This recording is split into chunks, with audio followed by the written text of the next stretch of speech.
on l'a appelée coquillette pendant toute la grossesse. Parce qu'elle avait une petite forme de coquillette. Des larmes, beaucoup de larmes. Enfin, c'était un truc de...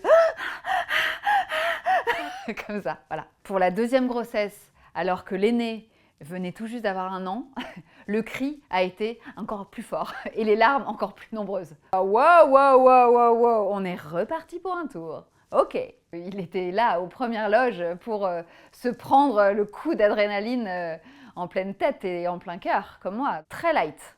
Non, moi, mon souci, c'était le sommeil, la narcolepsie. Je m'endormais partout. Les glaces, les petits pots de glace à manger comme ça de manière compulsive.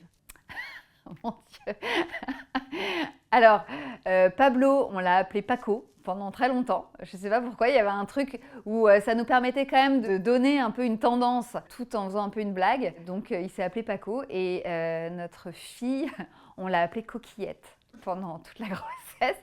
Parce qu'elle avait une petite forme de coquillette à la première écho et c'est resté la coquillette. Et Garance, pour moi, c'était Arletty dans Les Enfants du Paradis. Il y avait un truc voilà, très symbolique dans ce prénom. On n'a qu'une fois son premier enfant. J'ai pris vraiment cette phrase au pied de la lettre et j'ai tout savouré. C'était de me dire que tout allait bien se passer.